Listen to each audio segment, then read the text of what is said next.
தெரியுமா அதுக்கு என்ன செய்ய? நான் போட்ட ஊர்ல இருந்து தங்காத அடி அடியை நீ வாங்கிக்க. இந்த பாரு பேர் எது போடுற தெரியுமா? பழைய காலத்துல அந்த பிள்ளைக்கு பேருக்கு சம்மந்தமே இருக்காது. தலையில முடியே இருக்காது. முடிசூடும் பெருமாள் இல்லையா? காலில் கொஞ்சம் நடக்க கொஞ்சம் தம்பட்ட அடிச்சுட்டு தான் நடப்பாரு. அவருக்கு நடராஜன் தாண்டவன். சின்ன குழந்தையா இருந்தா அப்படிதான் நடக்கும் வச்சுக்கோ. ஆனா கண்ணு கொஞ்சம் பார்வை குறைவா இருக்கும். சரி. கண்ணப்பன் ஞானக்கண் ஞானக்கண் வெள்ளக்கண் வெள்ளக்கண்ணா அப்படி பேர் இருக்கு. அப்படி இருந்தால் குழந்தைக்கு பெயர் வைக்கணும்ல சொல்லு. எடி நீ சொல்லிட்டு இருந்த ஒரு பேரை போடுன்னு சொன்னேன். பேரு தானே? ஆமா. பிள்ளை ஆம்பளை பிள்ளை தானே? ஆமா. பண்டாரம். பண்டாரம். வாயை மூடுடி. என் பிள்ளை இப்பதான் பூமி எட்டி பார்த்துருக்கு. அப்படியா? நீ பண்டாரன்னு சொல்றிய. என் பிள்ளைய முதல்ல இருந்து பிச்சை எடுக்க சொல்றியா? என்ன? நாம போட்ட பேர் உனக்கு பிடிக்கல. பிடிக்கல. நீதானே உன் பிள்ளை பத்தா? போடலாம். நீதானே உன் பேரை போடுவோம். அப்படி என்றால் யாருடைய பெயர் போடலாம் என்று சொல்ல?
அப்படியா? அப்படியானா நான் ஒரு பேர் சொல்றேன். நான் பெற்றெடுத்த பிள்ளைக்கு நானே பேர் சொல்றேன். அப்படின்னு சொல்லி சதன் ராட்சசியானவள் போடுகின்றாள் பேர். ஆண்ட பகவான் அருளால் கிடைத்த குழந்தை பத்மாசூரன் என்றும் குலம் அரக்கன் குலம் வல்லரக்கன் பத்மாசூரன் என்ற வல்லரக்கன் என்று பேர் சொல்லி நாளை பேர் பொழுது ரெண்டமாக எப்படி வளர்ந்து வருகிறார் பாருங்கள். வளர்ந்தானே நல்ல பாலகனோ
வளர்த்து வருகின்ற நாளையில் 5-6 வயது அடைந்தது சதன் ராட்சசியான் நினைக்கின்றார்.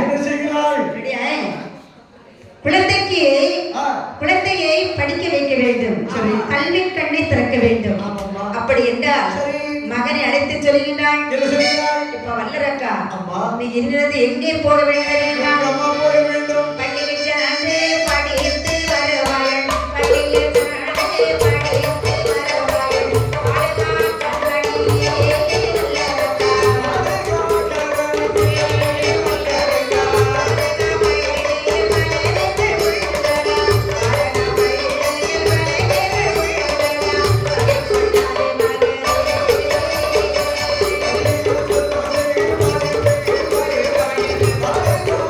Thank you.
பாடசாலைக்கா? ஆமா பாடசாலையில இங்க இருந்து 2 வண்டி உன்னை யாருடா பாடசாலைக்கு போக சொன்னது? எங்க தரமா இப்ப சொல்றீங்க? அந்த பாரு பாடசாலை குருகுலத்துக்கு போக சொன்னேன். ஓ குருகுலம். ஆமா. குருகுலம் எப்படி இருக்காங்க? யார் யாரெல்லாம் இருப்பாங்கம்மா? எப்படி இருக்குமா? மாட மாளிகை கூட கோபுரமா இருக்கு. யாரெல்லாம் இருப்பாங்க? இந்த பாருடா சொல்லுமா. குருகுலத்துக்கு அங்க பள்ளிக்கூடம் சரி. வாத்தியார் இருப்பாரு. அப்படியா? ஆமா. அப்ப எந்த மாதிரி பிள்ளைகள் ஒண்ணு போல பசங்களே இருப்பாங்க. சரி அம்மா. படிச்சு வரியா? சென்று வருகிறேன் தாய். அப்படி என்று அப்படி அந்த பத்மாசுரன் வந்திருக்கிறான். என்னவெல்லாம் படித்து வருகிறார் பாருங்கள். என்ன படித்து வருகிறார்? ஆறினை கொண்டிருந்தான் அத்தனை படித்து 4 வேதம் 6 சாஸ்திரம் 11 28 32 64 கிடைக்காம படித்து முடிக்கின்ற பொழுது ஆமா. அதற்கு 2 வயது வத்தாகிறது. 10 வயதுக்கு மேல் ஆணையற்றம் குதிரையற்றம் மன்னனும் சிலம்பத்துடன் கூடிட்டு கூடுவாய்தல் குசலகத்தையும் படித்தான். வயது 18 ஆகிறது. 18 ஆனபோது தாயிடத்துல ஓடி வர்ற அம்மா என்ன எல்லாம் படிச்சு முடிச்சாச்சு, நான் பாடசாலைக்கு போக மாட்டேன். ஏன் போக மாட்டேங்கிற? எனக்கு பள்ளிக்கூடம்னால ஒரு வெறுப்பா இருக்கு தாய். ஆ, அம்மா என்ன எனக்கு என்னது தெரியல, கொஞ்ச நாளாட்டு ஒரே மது மயக்கம் போல. ஏன் மதுமை? யாரையும் கண்டாலும் பேசுறதுக்கு மனம் இல்லை. தூக்கம் வருவதை போல இருக்கு. பஞ்சனை மத்தியில படித்தாலும் தூக்கம் வர மாட்டேங்குது. சரி. பலாப்பழ வயிறு நல்லா பசி எடுக்குது. சாப்பாட்டுக்கு முன்ன போனா பசி எல்லாம் சாப்பிட மனம் இல்லை. ஆமா. பெட்டிக்காரனுக்கு என்ன பேச மனம் இல்லை, தலைவரகாரனுக்கு என்ன பேச மனம் இல்லை, உடம்புக்கு பேச மனம் இல்லை. எல்லாம் ஒரு வாழ்க்கை வெறுப்படைஞ்சு ரொம்ப கஷ்டப்பட்டு அல்லப்பட்டு துன்பப்பட்டு வேதனைப்பட்டு துயரப்பட்டு தோட்டங்கள் அங்கேயுமா அலைஞ்சிட்டு வரேன். அப்படியா? ஆமாமோ. அப்படின்னா ஏம்மா என்ன? எனக்கு ஒரு சின்ன சந்தேகம். என்ன சந்தேகம்? நம்ம ஒழுங்கா டேய், உனக்கு சாப்பிட முடியல தூக்கம் வரலன்னு சொல்ற. ஆமாம்மா. அப்படின்னா யாரையாவது லவ் பண்றியடா? அம்மா என்ன நல்லா கேட்டுட்டா. என்ன? ஒரு நாள் ராத்திரி தூங்கிட்டு இருக்கும்போது பெட்ஷீட்டுக்கு அடியில செல்போன் பேசிக்கிட்டு தண்ணி வரணும் ஊத்துறிய. ஆமா. அப்புறம் நான் அந்த பேசிதாம்மா பேசிக்கிட்டு இருக்கேன். போன்ல பேசிட்டியா? ஆமாம்மா. எனக்கு என்ன இப்ப நினைக்கிற ஒரு மாதிரி? தூக்கமே வர மாட்டேங்குதுமா. ஏன் தூக்கம் வர மாட்டேங்குது? எப்போ இந்த பாருடா. உனக்கு எனக்கு 2 பிள்ளை இருக்குமா? என்ன 2 பிள்ளை. யாருக்கு? உனக்கு டேய், கல்யாணம் முடிஞ்சா குழந்தை இருக்கும்டா. அப்ப கல்யாணம் குழந்தை இருக்குமா? ஆமா. அப்படியா? வேற எம்மா மொன்ன மாடு 18 வயசாகி மாடு முழு மாடு கணக்கு இருக்கிய கல்யாணம் ஆனா பிள்ளை இருக்கான்னு தெரியாது. தெரியாதாக்கும். எம்மோ செத்தாலும் அம்மா தெரிய சொல்லுகாரு. எம்மா அதாவது பிள்ளை இருக்குன்னு சொல்லி அப்ப கல்யாணம் பிள்ளை இருக்குமாமா? ஆமாடா. சரி அம்மா. எம்மோ என்ன? எனக்குமே ஆமாம்மா. அப்படியா? எம்மா என்ன? எனக்கு கல்யாணம் கல்யாணம் கல்யாணம். நீ கல்யாணம் ஆனா இப்படி ஒரு குழந்தை அழகான குழந்தை பிறகுடா. அதான் நினைச்சுக்கிட்டு இருக்க. எப்பண்டா நம்ம அப்பா இந்த பாரு, சொல்லுமா. நான் உடனே வந்து பொண்ணு கட்டிக்கிறேன். உடனே எனக்கு ஒரு குழந்தை பத்து தரணும். சரிம்மா சரி. எம்மோ கண்டிப்பா கல்யாணத்தை முடிக்கிறோம். உனக்கு உனக்கு பேர்த்து நான் தந்துற தாய். எம்மோ கல்யாணத்தை முடிப்பா. சரி, ரொம்ப துள்ளாத. நீ பொண்ணு பொண்ணுன்னு கேக்குறிய, ஆமா. நான் எங்க போறதுக்கு? ஐயோ ரோட்ல ஆத்தகிற கோத்தகிற பாத்துல ஃபுல்லா அவ்வளவுதான் செல்போன் தோண வச்சு போயிட்டே. டேய் நம்பாதடா. ஆமா. நம்பாத. அம்மா என்ன? ஏன் அப்படி ரொம்ப சொல்ற? இந்த பாரு, சொல்லுமா. உனக்கு பொண்ணு பார்க்கணும்னு சொல்ற நீ உடனே. ஆமா. நல்ல பொண்ணு கிடைச்சா கொஞ்ச நாள் ஆகும். நல்ல பொண்ணு. நல்ல நல்ல பொண்ணு. பொண்ணு எப்படி பாரு? நல்ல குலத்தில் பிறந்த பெண்ணு, நல்ல படிப்பறிவு, நல்ல அழகுடையவளாக இருக்கணும். அது நல்ல பொண்ணு. சரி அம்மா சரி. அப்படி பொண்ணு பார்த்தா நாளாகன்னு சொல்ல. நல்ல பொண்ணு, நல்ல அழகான மாப்பிள்ளை பார்த்து பார்த்து தான் கீழே கொண்டு போய் விட போறாங்க பாத்தீங்களா? அப்படியா? அதனால அழகு பார்க்க கூடாது, மனசுல பார்க்கணும். ஆமா மனசுல பார்க்கணும். நானும் பார்க்கணும் நினைச்சு பாராம மனசு எங்க இருக்குன்னு தெரிய மாட்டேங்குது. இது பாருடா, அகத்தின் அழகு முகத்தில் தெரியும். ஓ, அந்த முகத்தை பார்த்தாலே அவன் எப்படிப்பட்டவா, அவன் எப்படிப்பட்டவன்னு தெரியும். ஆமா உண்மைதானே? உண்மைதாய். அதனால கொஞ்சம் பார்த்து பழகணும். சொல்லுப்பா. உனக்கு பொண்ணு உடனே வேணும்னு சொல்ற நீ. ஆமா. உடனே வேணும்னா ஒரு கத்தில நெத்தில கொத்தில தான் கிடைக்கும். எம்மா என்ன பத்தலா இருந்தாலும் கொத்தல இருந்தாலும் சரி. சரி. எனக்கு எதுவா இருந்தாலும் இப்ப எனக்கு பொண்ணு கட்டணும். இந்த பாரு, காரியம் ஆகணும்னு சொல்லி ஏதாவது பொண்ணு வேணும்னு சொல்ற நீ. நாளைக்கு என்கிட்ட போட்டு பேரக்கூடாது. அப்படி ஒண்ணும் போக மாட்டேன். ஏன்? உங்களை பத்தி எவ்வளவு தெரியாதா? எனக்கு தெரியும். தெரியும் இல்லையா? அப்ப என்னடா? எம்மா எப்படியாவது கல்யாணம் என் பிள்ளைய பத்தி எனக்கு தெரியும். ஆமா. ஆனா வந்தவ ஒன்ன மாத்திடுவாளே. அதான் பாத்துக்கிட்டு தாய் ஒண்ணு நினைக்காத. கடைசி காலம் வரை ஒண்ணு வச்சு தண்ணி ஊத்துவோமா? நீ ஊத்துவானு நாங்க வரப்படல. இந்த பாருடா, நீ எனக்கு ஊத்தம் வருதுன்னு பரவாயில்ல, நீ நல்லா இருந்தா போதும். அப்படியாம்மா? இந்த பாரு, உடனே ஒரு உனக்கு ஒரு பெண்ணை நான் பார்த்து வச்சிருக்கேன். யாரும்மா சொல்லு? அத்தை மகள் ரத்தினத்தை, அத்தை மகள் ரத்தினத்தை,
என்னம்மா அத்தை மக ரத்தினம். நம்ம ரத்தினம். நம்ம ரத்தினம். ஏம்மா என்ன நனைஞ்சு பண்ண கலரு.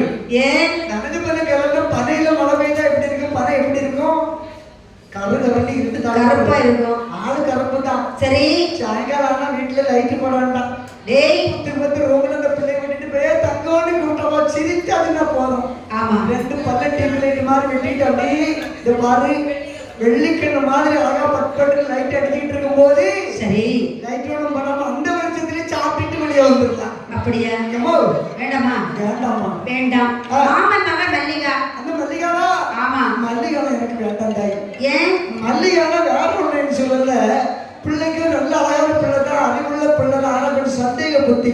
சரி சந்தேகம் ரெண்டு பேருமா சேர்ந்து ஒரே ஸ்கூல்ல ஒரே கிளாஸ்ல ஒரே பெஞ்சில 7 வருஷம் அந்த பெஞ்ச் இருக்காடா? ஒரே பெஞ்சில இருந்து லாஸ்ட் டெஸ்ட் முடிய நேரத்துல பெஞ்சுக்கு காலம் முடிஞ்சு போச்சு. சரி எம்மோ என்னடா? அதாவது சும்மா இருந்தா எனக்கு கணக்குல கொஞ்சம் வீக்கு. இந்த கணக்கு கேட்டேன்னு அவட்ட சொல்லி சில கணக்குகளை தயார் பண்ணிட்டு இருப்பேன். சரி ஒரு நாள் பக்கத்துலவா இல்ல. நம்ம சொர்ணம் கேட்ட சொர்ணம். ஆமா இருக்கா? அந்த சொர்ணம் அவட்ட ஓடி போய் இந்த கணக்கை சொல்லிதான்னு கேட்ட போது இட்டி விழுவா எங்க நின்னாலும் தெரியாது. ஓடி வந்து மண்டையில கொட்டிட்டா. அதான்டா உன் மேல அளவுக்கு விரும்ப பாசம் வச்சிருக்கா.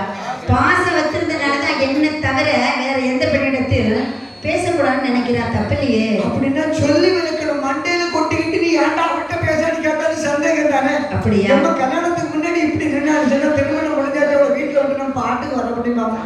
போவாதுன்னு நினைக்க நிப்பாளா நீயோட பாட்டுக்கு போறா நீங்க தான் இருக்கணும் பாட முடியாது. நீ சந்தேகமா இருந்த குடும்பம் 2 போகுமா? சரி வேண்டாம்ல. அப்படி என்றால் அந்த ஊர் ஜமீன்தார் நேசமுற்றாள். ஜமீன்தாருடைய மகள் நேசமுற்றாள்.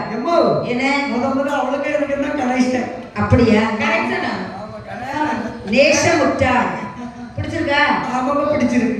அப்படியா? சரி. நேசமுற்றாள் என்ன பண்ணை? ஆமா பத்மா சூரன் வல்லரக்கரைக்கு மணமடித்து வைத்து பாதாள உலகத்தையே பட்டாபிஷேகம் செய்து விட்டார்கள். ஆமா அன்றிலிருந்து அந்த வல்லரக்கரானவள் எப்படி வருகிறார்? பாதாள உலகத்தை எப்படி அரசாட்சி செய்து வருகிறேன் பார்த்தால் அரசு புரிந்து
மாரிமலை பொழியாத காரணத்தினால் அந்த பாதாள உலகத்தில் என்ன நடக்கும்? வெறும் பஞ்சமாக வருகிறது. பஞ்சம் பிடிக்கும்.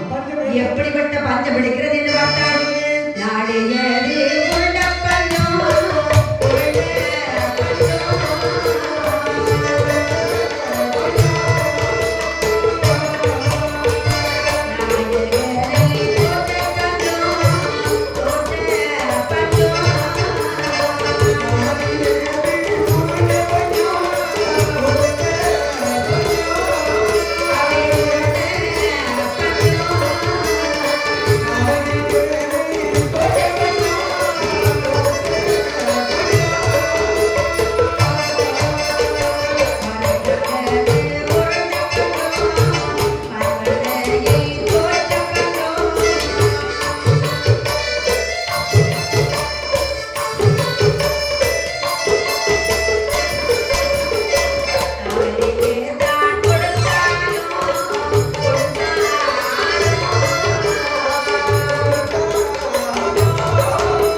மந்திரி மன்னா கஜானாவில் ஏதாவது பொருட்கள் இருக்கிறதா? மன்னா கஜானா காலியாகி பல வருடங்கள் ஆகிவிட்டது. எப்படி காலியாயிடுச்சு? எப்படி காலியாகினால் பலரும் நாட்டில் மழை இல்லாத போது குடிநீர்கள் நமது கப்பப்பணத்தை கெட்டாமல் இருக்கின்றார்கள். ஆமா, கப்பப்பணம் கெடுத்துற காரணத்தினால் கஜானா காலியாகி இருக்கிறது மன்னா. இருந்ததெல்லாம் எடுத்து உங்ககிட்ட தான் தந்துட்டு இருந்தேன். கஜானா காலியாயிடுச்சு. இப்போ என்ன செய்யணும்? என்ன செய்யணும்? வரிக்கு மேல் வரி போட்டா நல்லா இருக்கும்னு நினைக்கிறேன். ஏற்கனவே போட்ட வரிகளை மக்கள் கட்ட முடியாமல் தவித்துக் கொண்டிருக்கிறார்கள். மன்னா என்ன நமக்கு என்ன வேணும்? பணம். அவன் கெட்டுனா என்ன, கெட்டாம போனா என்ன, அவன் இருந்தாலும் செத்தா என்ன, நமக்கு தேவைப்படுவது மணி துட்டு துட்டு. அப்படின்னா வரிகளை போட்டு விடு. போட்டு விடு. ஆட்டு வரி, மாட்டு வரி, குடிக்கிற கோளுக்கு வரி, கட்டிய புடவைக்கு வரி, நடைக்காசு, இடைக்காசு, இப்படிப்பட்ட பல வரிகள் எல்லாம் விதிக்கின்றான். விதவிதமாக வரிகளை போடுகின்றான். ஆமா, வரிகளை போட்டது இந்த 55 தேசத்து ராஜாக்களை நினைக்கிறார்கள். 55 சிற்றரசர்கள் ஒன்று போல கூடுகின்றார்கள். தம்பி, அவன் ஒருவன் மட்டுமே தன்னந்தனியாகவே கொடுங்கோலாட்சி செய்து வருகின்றான். ஆமா, 55 சிற்றரசர்கள் நாம ஒன்று போல இருக்கின்றோமே. சரி, நாம ஒன்று போல சென்று அவனிடத்திலே போரிட்டு கட்டி கேட்டால் இந்த நாட்டை ஆளலாம். தோல்வி கண்டால் அந்த காட்டில் இருந்து சாபம் மேலடா போகலாமா? பதாதிகளோடு போருக்கு புறப்படுகின்றார். 55 தேசத்து ராஜாக்களும் ஆமா வல்லரக்கல் மீது படையெடுத்து வருகின்றனர். எப்படி படையெடுத்து வருகின்றனர் பாருங்கள். படை தங்கிட எடுத்தது நாளே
அங்கே வல்லரக்கருடைய கோட்டையை முற்றுகையிட்டார்கள். அப்படி இருக்கின்ற நேரத்தில் அந்த மந்திரியை பார்த்து மன்னவன் சொல்கின்றான், மந்திரி, கோட்டைக்கு வெளியே குதிரையின் குளம்படி யோசித்து இருக்கிறது. ஏதாவது கப்பப்படம் கொண்டு வந்திருப்பார், அப்பி விட்டு சீக்கிரமாக வர. வார்த்தை கேட்டு மந்திரியான கோட்டை கதவை திறந்து பார்க்கின்ற பொழுது 55 சிற்றரசர்கள் ரத்தன சுரங்க பதாதிகளோடு போருக்கு வந்து நிற்பதை கண்டார். சட்டத்து கதவை சாத்தினார். மூணாவது வருகிறார். மன்னா, கப்பப்படம் கொண்டு வருவார் என்று சொன்னீர்கள் அல்லவா? நமக்கு கப்பப்படம் கொண்டு வருவதற்கு வரவில்லை. சரி, நம்மிடத்தில் போர் செய்வதற்காக வந்திருக்கின்றார்கள். போர் செய்வதற்காக வந்திருக்கிறார்களா? மந்திரி, நம்மிடத்தில் நாம் கூட போர் செய்ய வந்திருக்கிறார் என்றால் நம்ம தயாராக வேண்டும் அல்லவா? ஆமா, கண்டிப்பா. அப்படி என்றால் யானைப்படைகள், குதிரைப்படைகள், ஆயுதப்படைகளை நாங்கள் அழைத்து வருங்கள். என்ன தாங்களுக்கு ஒரு சின்ன விண்ணப்பம். என்ன விண்ணப்பம்? யானைப்படை, குதிரைப்படை, காலாட்படை, வேளாண்படை நம்மிடத்தில் இருந்ததெல்லாம் உண்மை.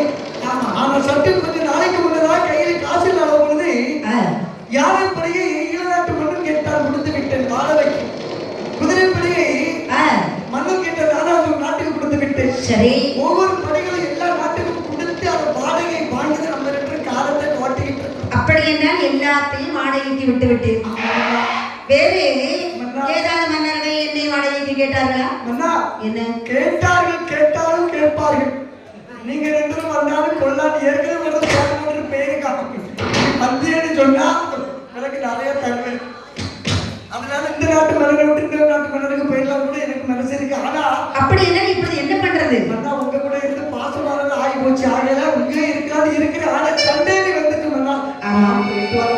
அப்படி என்ன மந்திரி, இப்பொழுது என்ன செய்ய வேண்டும்? என்ன செய்யணும்? போரணி வந்தாச்சு, போரணி இறங்கிட வேண்டியதா, இல்லைன்னா சங்க அறுத்துவான். அப்படியா? அப்படி என்று 4 கோட்டை வாசகர்களை அடைத்து விட்டு இந்த பத்மாசுரன் வல்லரக்கனானவள் ஒரு அரங்குக்குள் இருந்து புலம்புகின்றாள். எப்படி புலம்புகிறாள் என்று பார்த்தால், அண்ணன் இல்லை, தம்பி இல்லை,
அப்படின்னு சொல்லி ஏங்கி பரப்பிக் கொண்டிருக்கிற நேரத்தில் அந்த நேரத்திலே முன்னோர்கள் பயன்படுத்திக் கொண்டிருந்த சுரங்கப்பாதை கண்ணில் கண்டார். கண்ணில் கண்டதோ ஆடை ஆபரணங்கள்லாம் மாற்றிவிட்டு ஒரு அந்தன் வேடம் கொண்டு வருகின்றான். அந்த சுரங்கப்பாதை வழியாக நடராஜா வண்டியில எங்க வர்றான்? காகம் மண்டையாத கள்ளப்பட வனத்திற்கே வந்து சேர்கின்றான். கள்ளப்படை வனத்தில் வந்து நினைக்கிறான். ஒருவன் வரட்டு பார்ப்போம், ஒரு கை பார்க்கலாம் அப்படின்னு அவன் கையை அவனே தூக்கி காட்டி நிற்கிறான். தன்னந்தனியாக நின்று கொண்டு அவன் கையை மட்டும் அவன் கையை பார்க்கணும்னா அவன் கையை தான் அவன் பார்க்கணும். கண்டிப்பா அப்படி என்று சரி நிற்கின்ற நேரத்தில் அந்த நேரத்திலே நினைக்கின்றான் வல்லரக்கிறானவன். தவத்தை செய்து சிவத்தை கண்டு வரத்தை வாங்க வேண்டும். அப்படி என்றால் சரி அப்படி என்று நினைக்கின்றால் முதலாகவே பெரிது என்று கண்டுபிடிக்க வேண்டும்.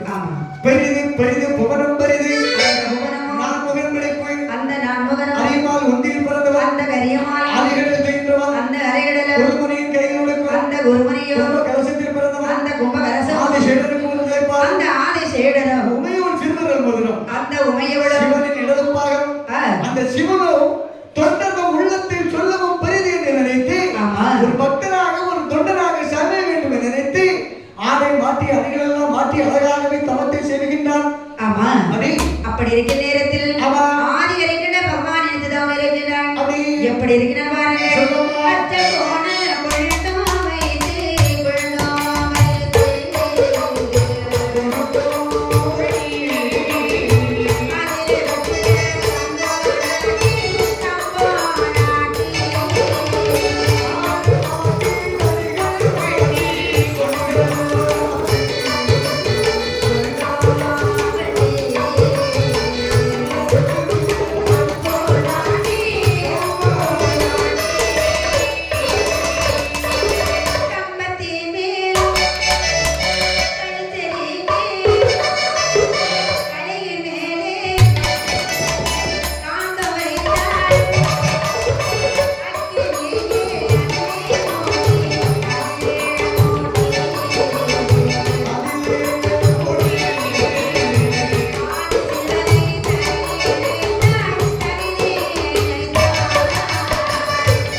சரி அக்கினியரை முட்டி ஆயிரக்கண பகவானிடத்து தவம் இருக்கின்றார். சரி சரி இப்படிங்க வல்லரக்கனான தவம் இருக்க சரி அங்கே கைலாச மலையில் நடக்கிறதுன்னு பார்த்தால் பகவான் பார்வதியும் தெளிவாக இருக்கின்றார்.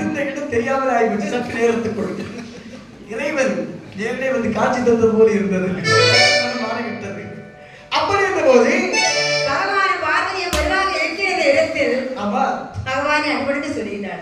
என்னமா சொல்லுகிறார்? சுவாமி தாங்கள் ஏதாவது வேலையா இருக்கிறா? என்ன பார்வதி யாருடைய நினைவிலாத இருக்கிறீங்களா? இப்பதான் பூலோகத்தில் சென்று பணி வந்து விட்டு இப்போது வந்து சிவனேடி உட்கார்ந்துட்டு இருக்கேன். சிவனேடி இருக்கிறீங்க? ஆமாம்மா. அப்படின்னா நீங்களும் சும்மா தானே இருக்கீங்க. ஏதாவது ஒரு விளையாட்டு விளையாடலாமே. எந்த விளையாட்டு? போய் இந்த வயசான காலத்துல விளையாடக்கூடிய பிள்ளைகள் வேற இருக்கு, மருமக்கமார் இருக்கா? இந்த காலத்துல விளையாட்டு கூப்பிட்டு இருக்கவே மருமக வந்தா என்ன, மருமக்கள் வந்தா என்ன, அவி ஒரு பக்கம் பேர பேத்திகள் வந்தாரு என்ன, அவி ஒரு உங்களுக்கு விளையாட்டு ஓடாதா? அப்ப அவி ஒரு பக்கம் நம்ம விளையாடுன்னு சொல்றான். ஒரு விளையாட்டு மேல அவ்வளவு ஆசை வந்து விட்டது பார்வதி. இந்த பாருங்க என்ன விளையாட்டு விளையாடலாம்னு நினைக்கிறேன். எல்லாரும் கடைசி நேரத்துல எல்லாரும் போட்டு போயிருவாங்க. ஆமா, கடைசி நம்ம ரெண்டு தான் இருக்கணும். ஆமா, அப்போ என்ன செய்யணும்? சாப்பாடு முடியட்டும். இந்த பாருங்க சொல்லுங்க. எனக்கு சும்மா இருக்க பிடிக்கல, அதனால ஒரு விளையாட்டு விளையாடலாம் நினைக்கிறேன். பார்வதி என்ன விளையாட்டு விளையாடலாம் நினைக்கிறேன்? உங்களுக்கு என்ன விளையாட்டு பிடிக்கும்? கபடி விளையாடுவோமா?